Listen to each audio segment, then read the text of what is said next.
Well, I think that Islam's best chances are going to be really, really early.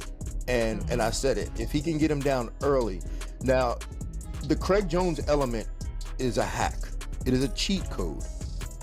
Now, if you can get a man down early and just finish him before he gets started on his cheat codes, problem solved. If I'm Islam, you got to try to catch this man, because Jack's not the great, like he wasn't like the greatest grappler prior, right? Like he doesn't come from like a grappling background. Like he's competent, but if you can catch him early and get him to make a mistake early and then just never let him out.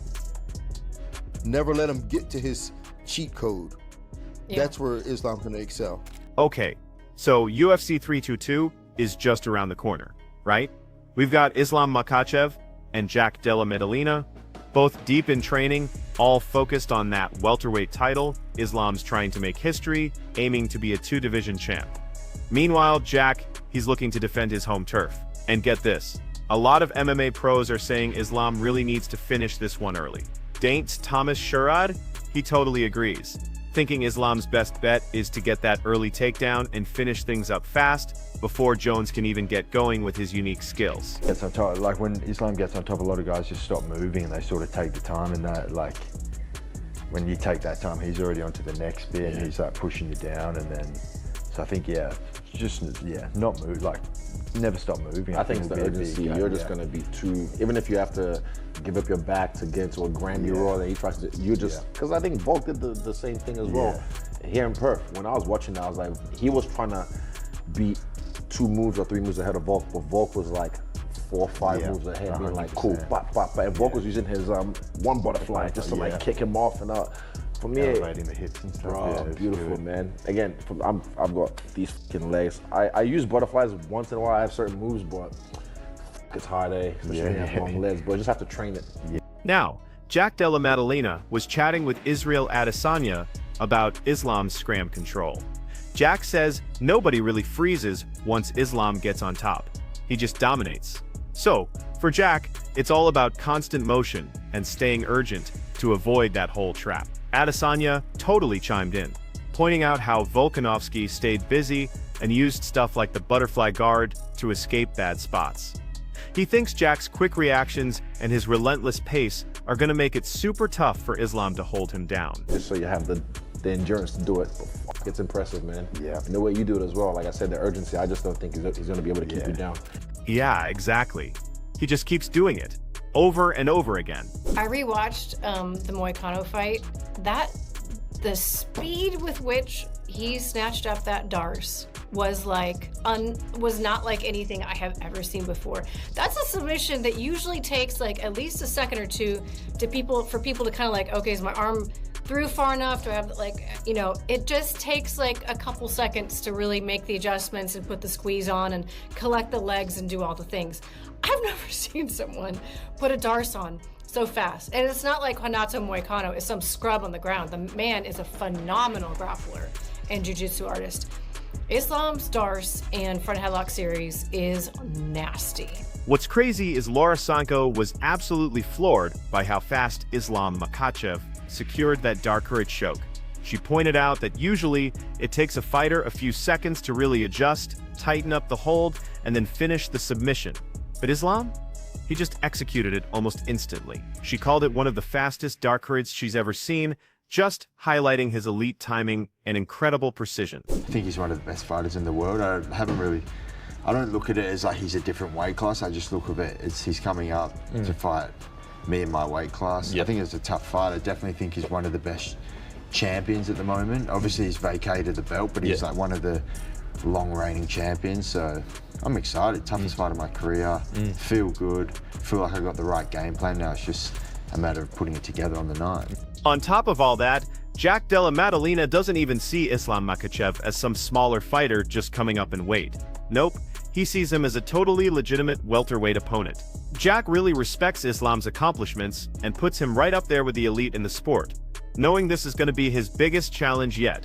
But he's confident in his prep, saying success will just come down to sticking to his strategy and performing flawlessly when it matters most. I think there's going to be a point in this fight, this is just my biasness speaking, it's just like, there's going to be a point where by the 3rd or 4th takedown attempt, maybe 6th takedown attempt, and he realizes, oh shit, it might be the second round, third round.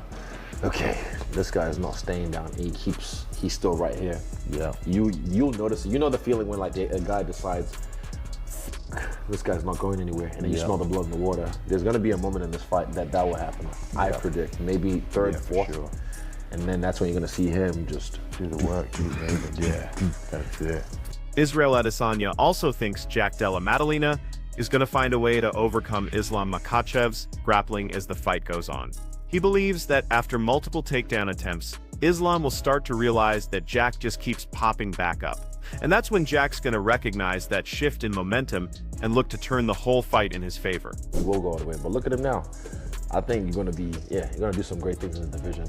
It needs it though. That's the thing. Yeah. Even for me, the fact that they give you Islam straight away, I was thinking, is that disrespectful? But I said, nah, I won't say it's disrespectful. They just respect Islam and they want to give him a shot for the belt so he can be, like Alex did, go double champ status. But I'm like, Oh, I can't wait to see it. Listen, Israel Adesanya was actually a little taken aback at first by Jack Della Maddalena getting matched up with Islam Makhachev so soon. Initially, he thought the match felt a bit disrespectful, but then he realized it was actually a huge sign of respect to Islam. He understood the UFC was giving Makhachev a chance to chase greatness by going for a second title and really testing himself in a brand new division. I'm looking at his record and you're seeing Moicano, Dustin Poirier, Volkanovski twice in a row, Charles Oliveira, and then if you were a critic, then you start talking about Bobby Green. There's Dan Hooker, who's a tremendous fighter, Drew Dober, Davey Hamosh, Arman Sarukian. You know what I'm saying? So that hasn't aged bad. So yeah. I mean, listen, if he gets the job done, I think without question, he deserves to be in that conversation. Yeah, and dude, let alone if he can defend that belt a couple times against a Sean Brady, against a Shavkat, against any of these super high-level welterweights, like I think that would kind of push his legacy over the edge. And I think we're having conversations about him being top 3 or number 1. If he defends without a shadow of a doubt. If he can beat Jack, and again, it's a big if. I'm not sure what the odds are on that fight, but if he can beat Jack and go on a run and defend it 2 or 3 times. Furthermore, Michael Bisping thinks a win over Jack Della Maddalena could seriously elevate Islam Makhachev right into the GOAT discussion. He believes taking out Jack and then defending that title multiple times would just be an incredible achievement. Bisping even echoes Mike Bond's view that if Islam can hold off elite welterweights, guys like Sean Brady and Shavkat Rakhmonov, his legacy would just rage to another level. That puts him squarely in the argument for one of the greatest fighters in history. I'm right in saying this is the most successful lightweight ever, defended the belt 4 times. Yep. The record previously was 3, so that's phenomenal. And we all know about the lightweight division and how stacked that is. I mean, he's defended the belt 4 times. He's, from what I understand, quite a simple man, so, be great, step up to another weight class, take out someone else, Madison Square Garden. These are the moments that as a fighter we live for, these kind of super fight moments, Of course, he's making a tremendous living. He doesn't want to do this forever, and he can go back to his farm in Dagestan and he can live a nice, simple life and know that he's been there, done that, and tested himself. It's insane, really. Michael Bisping just praises Islam Makhachev for setting a whole new standard at lightweight with 4 successful title defenses, surpassing every single champion before him. He totally admires Islam's decision to move up to welterweight, calling it the kind of bold move only true champions make. Bisping points out that competing on massive stages like Madison Square Garden is what every fighter dreams of, and Islam has absolutely earned that spotlight. He added that even after achieving everything and securing financial stability, Islam could comfortably go back home to digest and knowing he's already conquered the toughest challenges in the sport. That's amazing. And this is why I respect Islam doing it now, when he's defended the belt 4 times. He's defended the belt 4 times, the lightweight division, he's kind of gone through all the big stars there. Okay, let's go up to welterweight, let's try something new, let's try and do something that's never been done. Whereas a lot of the time we see fighters, they instantly become the champ and they want to they want to challenge for another belt in another weight class because there's no risk there. There's no risk. If you lose, you're still the champ at 155 or whatever weight class it is. He's done it. He's defended the belt 4 times. He's proven that he was the legitimate best fighter at 155 pounds on planet Earth, and he's done that 5 times. Won the belt and then defended it 4 times. And now he said, right, I've done that. I've clearly proven that at 155 I'm the man. Let's see if I can do it at 170. It's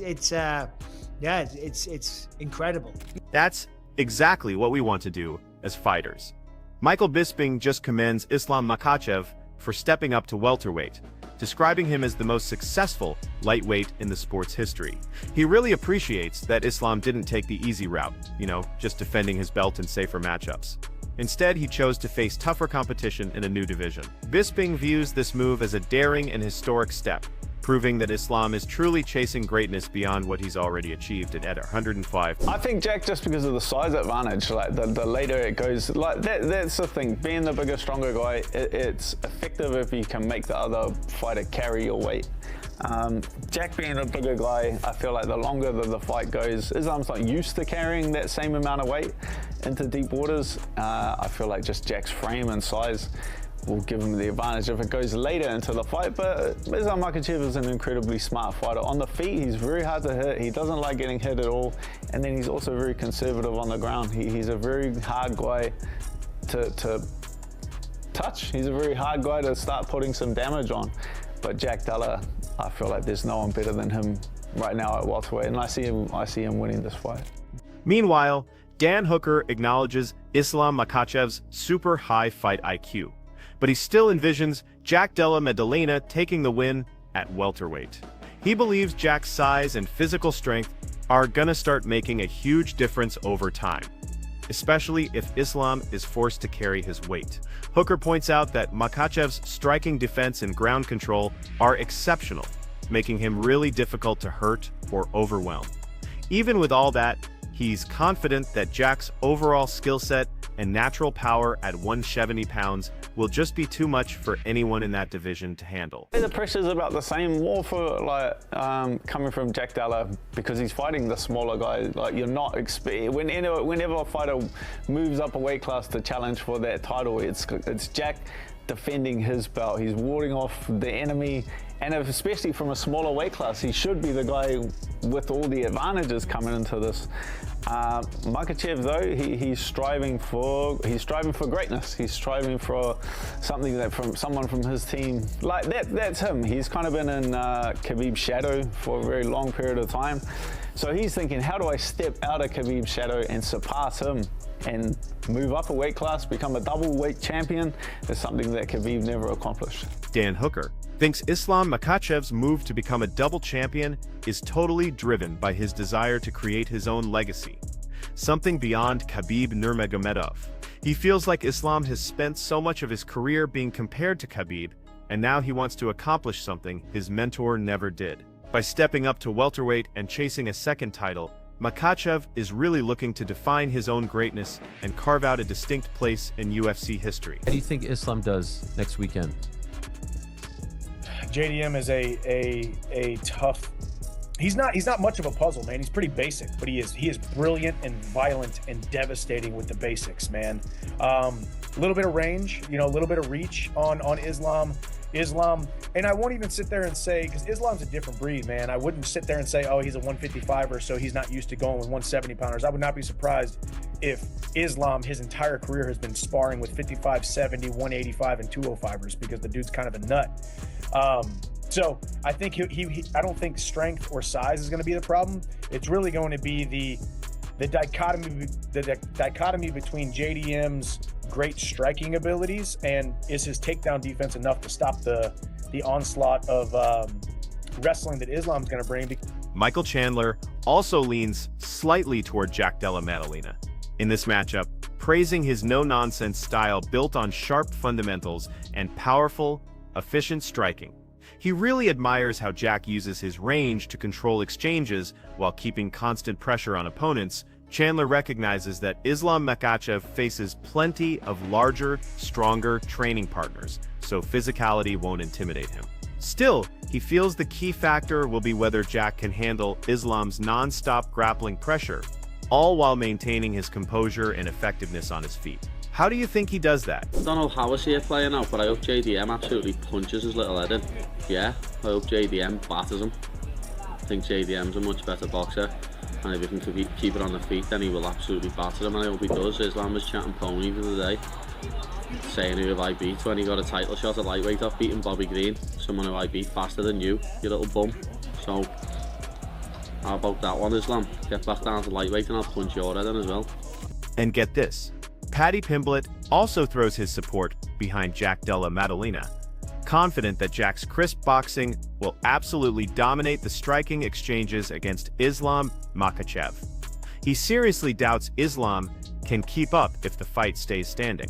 Plus, he even mocks Islam for boasting about old victories. Pimblett actually called him out, daring Makhachev to return to lightweight so they can face each other and really prove who belongs at the top. Islam, yeah, he's been a really tough fight and incredible technique for the last all his career, you know, and I believe he still can get it. But as I said, it's a new division, new body type, new power, everything. It's moving up. It's a big test for him, but I believe he can do good too. However, Johnny Walker favors Islam Makhachev to get the victory. He really admires Islam's polished technique and steady performances over the years. Walker acknowledges that stepping into a higher weight class introduces tougher, stronger opponents, but he believes Islam's discipline and skill will allow him to adapt smoothly and really thrive among the welterweights. Who do you think wins that one? Versus Jack, for me, breaking down this fight stylistically, obviously trained with Islam, fought Jack. It's gonna come down to if it hits the ground. If it hits the ground for Islam, I think his top game's gonna be really good. He's very smart, very controlled, doesn't let you off the hook when you make a mistake. Jack makes mistakes on the ground. He uses it to scramble. He has good scrambling ability. He has moments where he's like lapses safety, right? He'll give up his back, he'll give up his neck, he'll give up an arm triangle. And you can't do that with Islam.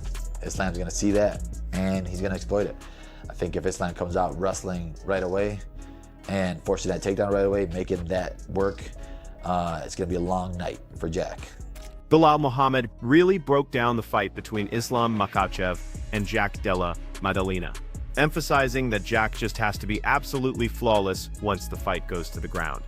He notes that Islam's patience and control often overwhelm opponents, leaving them zero room for recovery.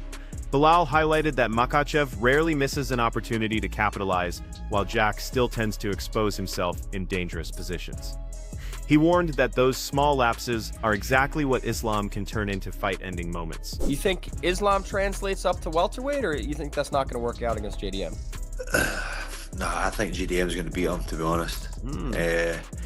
Obviously, Islam will have a little bit more of a chin at that weight class. But fuck, I don't know, man. The grappling of Islam is good. You know, he's not Bilal Muhammad. You know, it's tough. It's tough, man. It's tough. You know, especially, you know, there's so many factors. That's why the betting odds are always so good on MMA, because you just don't know.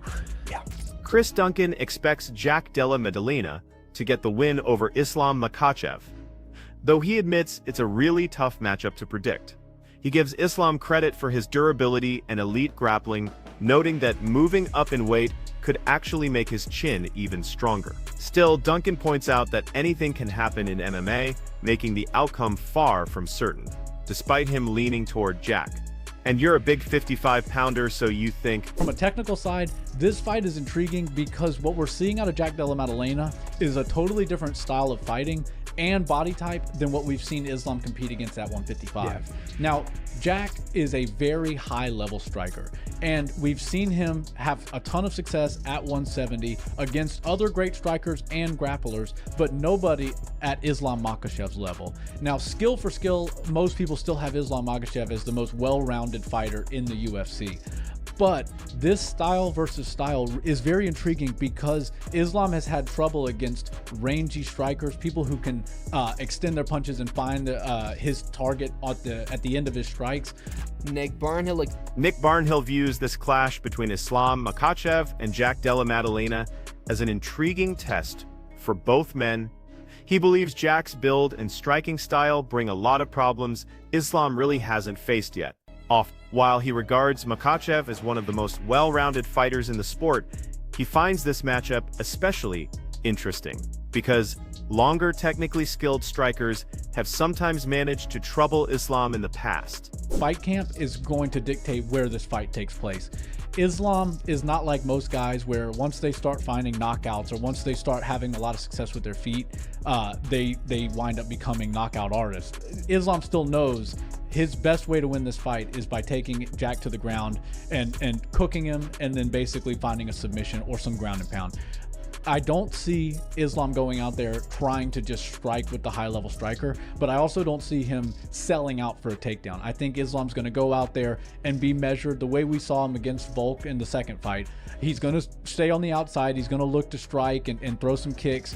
He expects Jack Della Maddalena to push an aggressive pace, but ultimately believes the fight's direction will hinge on Islam's strategy. He notes that while some fighters might drift away from their grappling once they find success standing, Islam totally remains committed to his foundation and submission threats. Barnhill also anticipates Makhachev mixing in clean, calculated striking to manage range, much like he did in his rematch with Alexander Volkanovski. Yeah, it's an interesting fight. I'm excited to see how it goes. You know, Islam, is a lightweight. He's going to be a little smaller in the fight, but he's a well-rounded fighter. So, if he's able to take down JDM and control him, he could definitely get the job done. But it's going to be interesting to see how the size advantage plays a difference in the fight. Who do you favor? I mean, I seen the odds were pretty big. They favored Makhachev like 3-1. So I guess I got to go with the odds if they're going 3-1. But just because JDM doesn't have good takedown defense, but you never know. It's a fight, and JDM has some good hands, so it should be an exciting fight for the fans. And that's all for today's video. Colby Covington considers the fight between Islam Makhachev and Jack Della Maddalena an exciting stylistic clash, particularly interested in how that size difference could impact the outcome. He admits Islam will be the smaller man in the cage, but praises his versatility and his ability to control opponents once the fight hits the mat. Covington believes that if Makhachev manages to impose his wrestling, he's likely to take the victory, though Jack's dangerous striking definitely keeps things uncertain. In the end, he leans toward Islam, trusting his grappling edge and the odds that favor him. So, how do you see this matchup playing out? Drop your predictions in the comments below, and if you enjoyed the content, don't forget to like and subscribe to our channel.